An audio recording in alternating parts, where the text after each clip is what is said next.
नमस्कार, आप सभी का स्वागत है न्यूज ब्लास्ट में और आपके साथ मैं हूं दीपा बाफिला। चलिए खबरों की तरफ आगे बढ़ते हैं। दीदी के विधानसभा पहुंचने का रास्ता साफ हो गया है। जी हां, ये हम क्यों कह रहे हैं, पूरी खबर आपके सामने है। पश्चिम बंगाल में विधानसभा उपचुनाव का ऐलान हो चुका है। 30 सितंबर को भवानीपुर समेत 3 सीटों पर वोटिंग होगी, उपचुनाव होंगे। चुनाव आयोग ने उपचुनाव को लेकर हरी झंडी दे दी है। लगातार इंतजार हो रहा था चुनाव आयोग का रुख क्या होगा, चुनाव को लेकर, उपचुनाव कराने को लेकर अब तस्वीर साफ होती हुई दिखाई दे रही है। चुनाव आयोग ने उपचुनाव को लेकर हरी झंडी दे दी है और 3 अक्टूबर को होगी वोटों की गिनती। ये भी जानकारी है कि 30 सितंबर को वोटिंग होगी, उसके बाद फिर 3 अक्टूबर को वोटों की गिनती की जाएगी। शमशेरगंज, जंगीपुर और ओडिशा की पिपली सीट पर भी ऐलान कर दिया गया है उपचुनाव को लेकर। दीदी को नंदीग्राम सीट पर मिली थी शुभेंदु अधिकारी से शिकस्त। हालांकि टीएमसी विधायक दल ने ममता को चुना था मुख्यमंत्री और ऐसे में 6 महीने में दीदी के लिए जरूरी है विधानसभा पहुंचना। ये जरूरी हो गया था। ऐसे नियम भी है कि 6 महीने में विधानसभा पहुंचना ही होता है। इसलिए भी लगातार टीएमसी को इंतजार था कि उपचुनाव का ऐलान कर दिया जाए चुनाव आयोग की तरफ से, जो कि अब हो गया है। प्रदेश की किसी भी सीट से चुनाव जीतकर विधानसभा पहुंचना जरूरी था ममता बनर्जी के लिए। ऐसा नहीं होने पर ममता को छोड़ना पड़ सकता था मुख्यमंत्री पद, लेकिन अब ऐसा नहीं होगा। ये बहुत बड़ी राहत है टीएमसी के लिए भी और खुद ममता बनर्जी के लिए भी। टीएमसी नेता सोवनदेव चट्टोपाध्याय जीते थे भवानीपुर से चुनाव, लेकिन बाद में चट्टोपाध्याय ने विधायक पद से इस्तीफा दे दिया था ममता बनर्जी के लिए और खाली कर दी थी ममता बनर्जी के लिए भवानीपुर की सीट, जहां से अब चुनाव लड़ने की खबरें हैं ममता बनर्जी की। ऐसे में ममता के अब इसी सीट से चुनावी मैदान में उतरने का दावा है। ये कहा भी जा रहा है कि भवानीपुर सीट, जो कि परंपरागत सीट है ममता बनर्जी की, लेकिन अभी जब विधानसभा के चुनाव हुए तो फिर नंदीग्राम ममता बनर्जी चली गई। वहां से हालांकि हार का सामना करना पड़ा। उसके बाद इस संकट खड़ा हो गया कि 6 महीने का वक्त है, लेकिन 6 महीने में कहां से, कौन सी सीट से वो मैदान में उतरेंगे। अब पूरी तस्वीर, पूरी पिक्चर क्लियर हो गई है। भवानीपुर से चुनाव लड़ने वाली है ममता बनर्जी और इसके साथ ही इसी सीट से वो चुनावी मैदान में ताल ठोकेंगी। पहले नंदीग्राम में टक्कर जबरदस्त मिली थी शुभेंदु अधिकारी से, जो कि पहले टीएमसी का हिस्सा थे, फिर बाद में वो बीजेपी में चले गए। अभी विधानसभा में विपक्ष के नेता हैं शुभेंदु अधिकारी वहां पर, और टीएमसी को लगातार इंतजार था कि आखिर कब विधानसभा उपचुनाव का ऐलान कर दिया जाएगा। अब पूरी तस्वीर चुनाव आयोग की तरफ से साफ कर दी गई है। अब भवानीपुर सीट पर एक बार फिर से वापस लौटेंगी ममता और वहां से फिर आगे का रास्ता साफ होगा। दीदी के विधानसभा पहुंचने का रास्ता साफ हुआ। ये हम क्यों कह रहे, पूरी खबर आपके सामने है। पश्चिम बंगाल विधानसभा उपचुनाव का ऐलान कर दिया गया। 30 सितंबर को भवानीपुर समेत 3 सीटों पर उपचुनाव होंगे, जिसका काउंटडाउन शुरू हो चुका है, आप कह सकते हैं। चुनाव आयोग ने उपचुनाव को लेकर हरी झंडी अब दे दी है। लगातार निगाहें चुनाव आयोग की तरफ ही थी, वो खुद टीएमसी की निगाहें हो या फिर अलग अलग विपक्षी दल जो पश्चिम बंगाल में लगातार सक्रिय हैं, चुनाव से पहले भी, चुनाव के बाद भी। और साथ ही 3 अक्टूबर को मतगणना भी होगी, वोटों की गिनती भी होगी। शमशेरगंज, जंगीपुर और ओडिशा की पिपली सीट पर भी ऐलान कर दिया गया है उपचुनाव का। दीदी को नंदीग्राम सीट पर शुभेंदु अधिकारी से हार का सामना करना पड़ा था, हार मिली थी। शुभेंदु ने ममता को कड़ी टक्कर भी दी और जो चुनौती पहले शुभेंदु अधिकारी ने दी थी ममता बनर्जी को, उस चुनौती को पार किया और ममता को हार का सामना नंदीग्राम में करना पड़ा। अब भवानीपुर सीट से एक बार फिर से चुनावी मैदान में ममता उतरेंगी। पहले भी भवानीपुर सीट से ही ममता लगातार चुनाव लड़ती रही हैं, जीतती भी रही, लेकिन इस बार उन्होंने तब्दीली की, परिवर्तन किया, लेकिन वो परिवर्तन खुद ममता बनर्जी के लिए भी और टीएमसी के लिए भी आप कह सकते हैं। हालांकि विधानसभा चुनाव जीती टीएमसी, लेकिन नंदीग्राम की सीट ममता जीत नहीं पाई। वहां पर शुभेंदु ने कड़ी टक्कर दी, उसके बाद हार का सामना करना पड़ा। ऐसे में 6 महीने में ये नियम भी है कि दीदी के लिए ज़रूरी है विधानसभा पहुंचना। अब 6 महीने का वक्त था ममता के पास कि कैसे भी उनको विधानसभा पहुंचना ज़रूरी था। ऐसे में इंतज़ार और भी बढ़ गया था। अब लगातार जो इंतज़ार है वो ख़त्म होता हुआ और एक बड़ी राहत मिली है टीएमसी को, आप कह सकते हैं। प्रदेश की किसी भी सीट से चुनाव जीत करके विधानसभा पहुंचना जरूरी था ममता के लिए और ऐसा ना होने पर ममता को मुख्यमंत्री का पद भी छोड़ना पड़ सकता था, लेकिन अब ऐसा नहीं होगा। भवानीपुर सीट से चुनावी मैदान में ताल ठोकेंगे ममता बनर्जी। अब जो बीच का रास्ता था वो पूरा साफ हो चुका है। चुनाव आयोग ने उपचुनाव का ऐलान कर दिया है।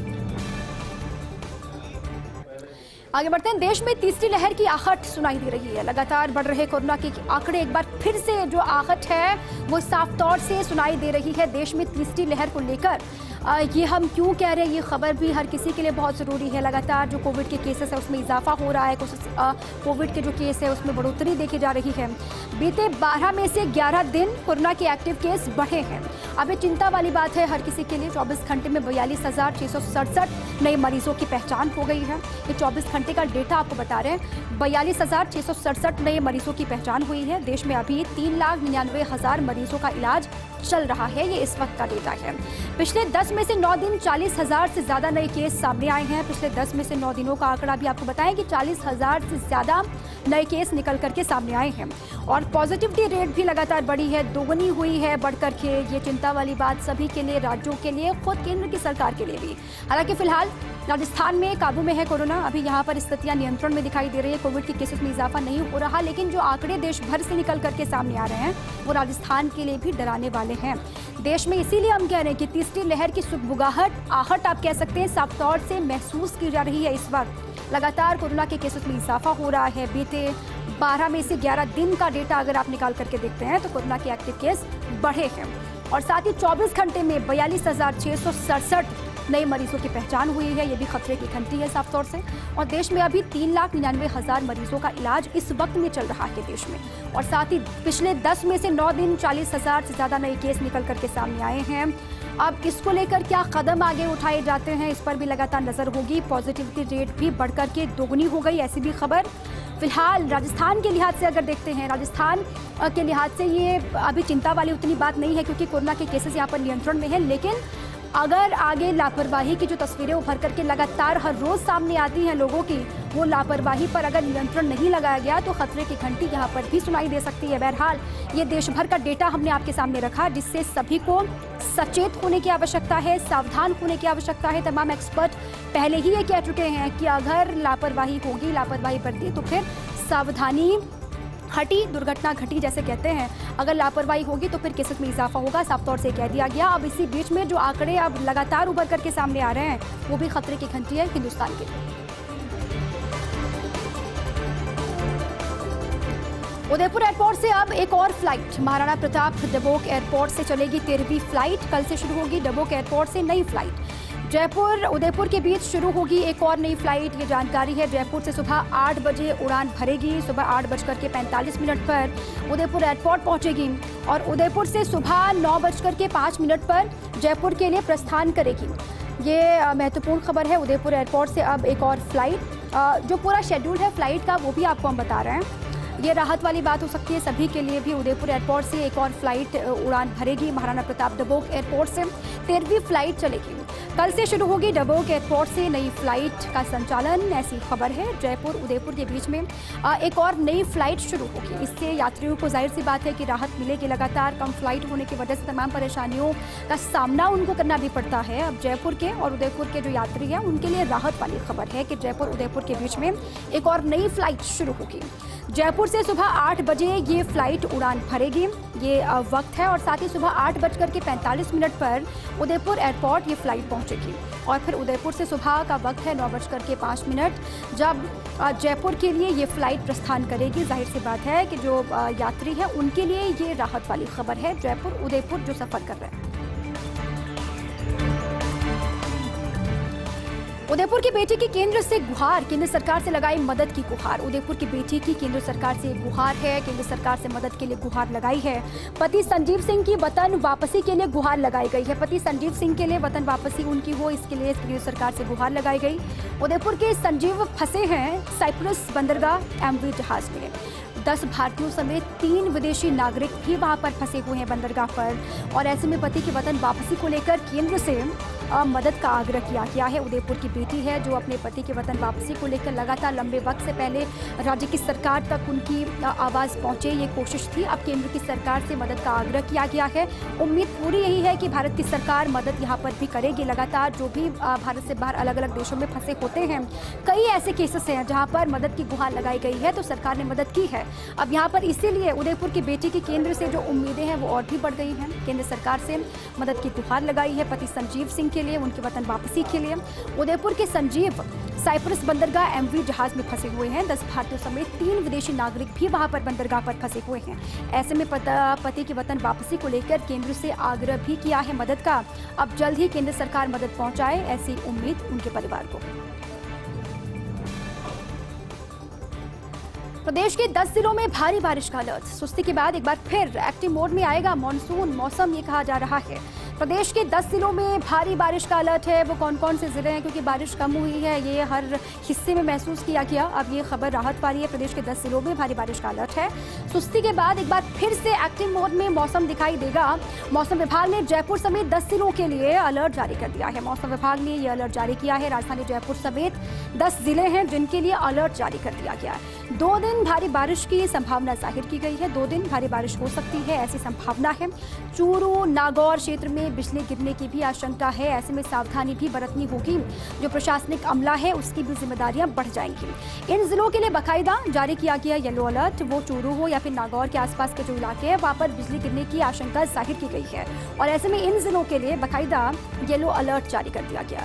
बंगाल की खाड़ी में बने सिस्टम के कारण होगा ऐसा ये कहा जा रहा है। मौसम विभाग का कहना है कि बंगाल की खाड़ी में जो सिस्टम बना है उससे ऐसा होगा। मौसम में तब्दीली महसूस की जाएगी आने वाले वक्त में। अब ये दरकार भी हो रही थी, बार बार ये कहा गया कि इस बार मानसून इस हिसाब से नहीं बरसा जिस हिसाब से बरसना चाहिए, जैसे और सालों में होता है। इस बार थोड़ी सी सुस्ती महसूस की गई थी। अब सुस्ती के बाद एक बार फिर से एक्टिव मोड में मौसम आएगा, ऐसी उम्मीद है। मौसम विभाग ने जयपुर समेत 10 जिलों के लिए येलो अलर्ट जारी किया है, अलर्ट जारी कर दिया है अलग अलग हिस्सों के लिए। 2 दिन भारी बारिश की संभावना जाहिर की गई है। चूरू नागौर के क्षेत्र ऐसे आसपास के इलाके चूरू नागौर से लगते हुए जहां पर बिजली गिरने की भी आशंका है। अब ऐसे में लोगों को अपने स्तर पर भी सावधानी बरतने के लिए कहा गया। इन जिलों के लिए बाकायदा येलो अलर्ट जारी कर दिया गया। साथ ही बंगाल की खाड़ी में जो सिस्टम बना है वो वजह मानी जा रही है। कहा जा रहा है कि इसी वजह से अलग अलग हिस्सों में मौसम में तब्दीली हो सकती है। प्रशासनिक अमला अलर्ट, लेकिन आम लोगों से भी अपने स्तर पर सावधानी बरतने की अपील की जा रही है। के बाद एक बार फिर से आगे बढ़ते हैं। एसएमएस अस्पताल के सुपरिटेंडेंट बदले गए हैं। डॉक्टर विनय मल्होत्रा को जिम्मेदारी सौंप दी गई है। डॉक्टर विनय मल्होत्रा को जिम्मेदारी सौंपने की चर्चाएं लंबे वक्त से थी। अब अचानक से ये बदलाव भी हुआ। एसएमएस अस्पताल के सुपरिटेंडेंट बदले गए। डॉक्टर विनय मल्होत्रा को अब नई कमांड सौंप दी गई है। एसएमएस अस्पताल के नए अधीक्षक बने डॉक्टर विनय मल्होत्रा। डॉक्टर राजेश शर्मा की जगह सौंपी अतिरिक्त जिम्मेदारी। डॉक्टर राजेश पहले जिम्मेदारी वहां पर संभाल रहे थे, लेकिन अब उनकी जगह मल्होत्रा को जिम्मेदारी सौंप दी गई है। 5 महीने पहले बनाया था सुपर स्पेशलिटी सेंटर का अधीक्षक। अब उनको नई जिम्मेदारी वहां पर सौंप दी गई है। जो बदलाव वहां पर अचानक से हुए हैं उसके पीछे की वजह क्या हो सकती है, ये भी चर्चाएं शुरू हो गई हैं। लेकिन एसएमएस अस्पताल के सुपरिटेंडेंट को बदल दिया गया। डॉक्टर विनय मल्होत्रा को जिम्मेदारी सौंप दी गई है और एसएमएस अस्पताल के नए अधीक्षक बनी डॉक्टर विनय मल्होत्रा। इससे पहले डॉक्टर राजेश शर्मा की जगह अब उनको जिम्मेदारी सौंप दी गई है। डॉक्टर राजेश पहले पूरी जिम्मेदारी वहां पर संभाल रहे थे। कोविड में लगातार बीच में देखा इस तरीके से एक्टिवनेस उनकी दिखाई भी दी, लेकिन अचानक से ये अब बदलाव जो किया गया है उसके पीछे की वजह क्या हो सकती है। 5 महीने पहले ही बनाया गया था सुपर स्पेशलिटी सेंटर का अधीक्षक। जयपुर के एसएमएस अस्पताल के नए मुखिया ने संभाला पदभार। लगातार इंतजार इसी का था। पिछले 2-3 दिनों से तमाम खबरें भी चल रही थी। जयपुर के एसएमएस अस्पताल के नए मुखिया ने इस पदभार संभाल लिया है। बात अस्पताल में नव नियुक्त अधीक्षक डॉक्टर विनय मल्होत्रा से जुड़ी हुई है। चिकित्सा शिक्षा विभाग के आदेश के बाद मल्होत्रा अधीक्षक कक्ष में पहुंचे।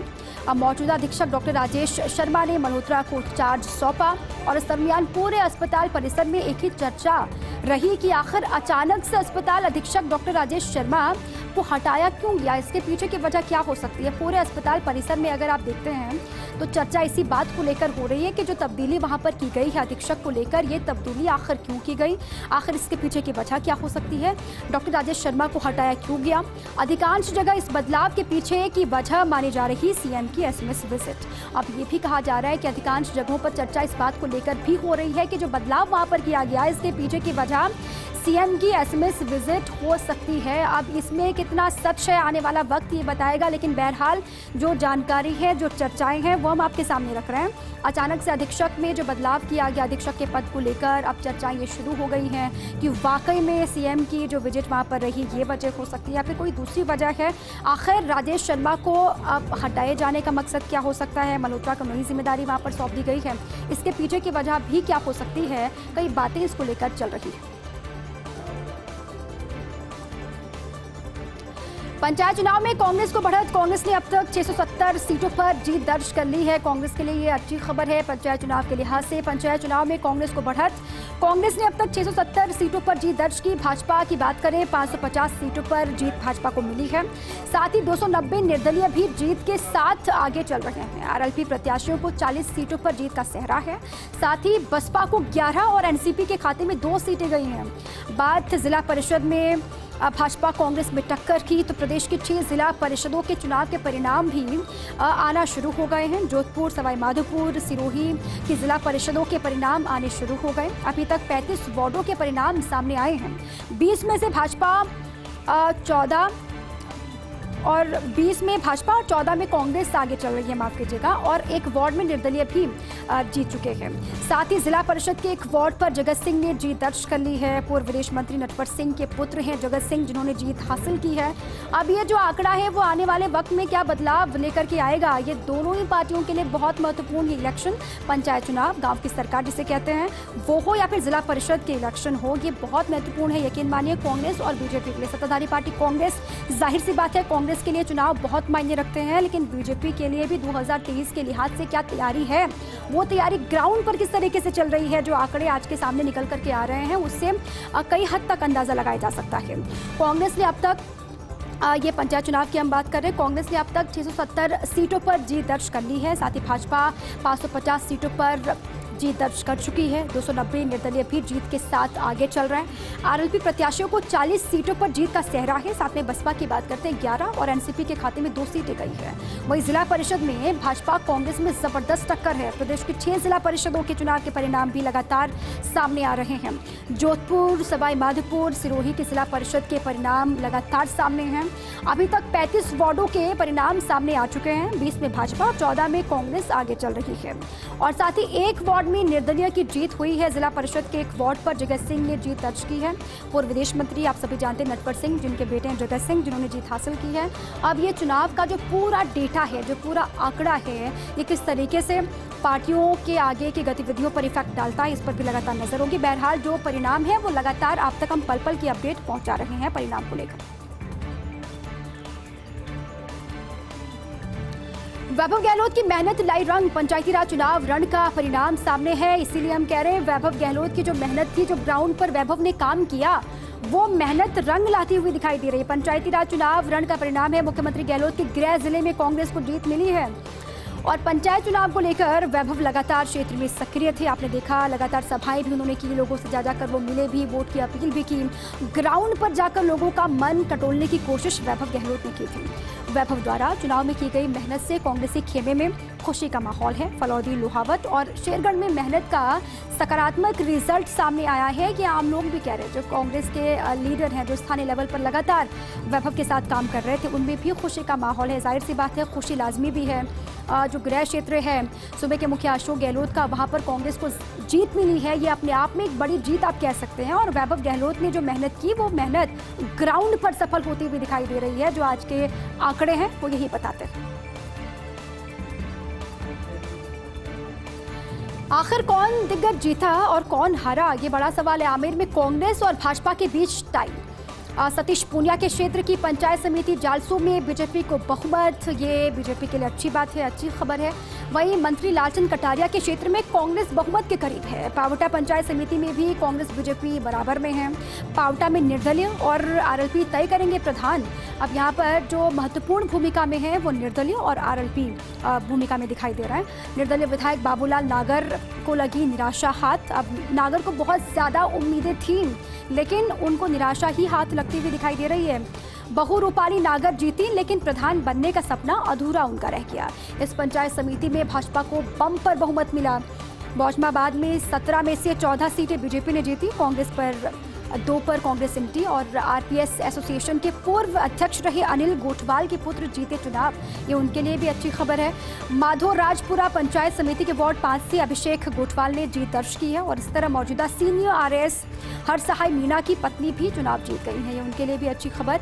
सुनीता मीणा जम्मू और रामगढ़ पंचायत समिति से निर्दलीय चुनाव जीती हैं और प्रधान पद की प्रबल दावेदार मानी जा रही है सुनीता मीणा। अब आगे क्या होगा उस पर भी लगातार नजर है, लेकिन दोनों ही पार्टियों के लिए कहीं से अच्छी खबर, कहीं से बुरी खबर है, जिस पर मंथन करने की आवश्यकता है। पंचायत चुनाव परिणाम पर बोले पीसीसी चीफ गोविंद सिंह डोटासरा। उन्होंने कहा कि जीत कांग्रेस कार्यकर्ताओं को समर्पित है। कार्यकर्ताओं की मेहनत, सरकार की योजनाओं के दम पर पार्टी जीती है। ये बोले हैं पंचायत चुनाव के रिजल्ट को लेकर पीसीसी चीफ गोविंद सिंह डोटासरा। उन्होंने कहा है कि जीत कांग्रेस कार्यकर्ताओं को समर्पित है। जिस तरीके से ग्राउंड पर काम किया, ये कार्यकर्ताओं की जीत है। कार्यकर्ताओं की मेहनत, सरकार की योजनाओं के दम पर ही पार्टी की जीत हुई है। गहलोत सरकार के बेहतर सुशासन और बूथ मैनेजमेंट के दम पर जीत हासिल की है, ये कहा है। साथ ही इससे पहले निकाय और पंचायत चुनाव में भी पार्टी ने बेहतर प्रदर्शन किया था। उन्होंने कहा, उम्मीद है कांग्रेस कार्यकर्ताओं के दम पर इस तरह का प्रदर्शन लगातार जारी रहेगा। ये उम्मीद भी जाहिर की है पीसीसी चीफ गोविंद सिंह डोटासरा ने। राजस्थान में कांग्रेस की बढ़त का ट्रेंड बरकरार है। गहलोत सरकार के पक्ष में आए पंचायत चुनाव नतीजे, अधिकांश स्थानों पर कांग्रेस बना सकती अपने प्रधान, ऐसी खबर। 78 पंचायत समितियों में से 60% से ज्यादा जगह बन सकते कांग्रेस के प्रधान, ऐसी खबर है। चुनाव नतीजों पर एक राजनीतिक प्रेक्षक ने टिप्पणी की है। उन्होंने कहा कि इस जनमत से तय ग्रामीण जनता फिलहाल सरकार के साथ है। उन्होंने ये कहा है कि इस जनमत से तय हो गया कि सरकार के साथ आम जनता है, गाँव देहातों की। हालांकि भाजपा ने दी है कांग्रेस को कड़ी टक्कर, क्योंकि कुछ जगहों के नतीजे कांग्रेस के लिए चेतावनी वाले हैं। भरतपुर और सिरोही के नतीजों ने कांग्रेस को अलर्ट मोड पर डाल दिया है। और इसी के साथ ही न्यूज ब्लास्ट में अभी के लिए बस इतना ही। खबरें लगातार जारी हैं। आप रहिए फर्स्ट इंडिया के साथ। नमस्कार।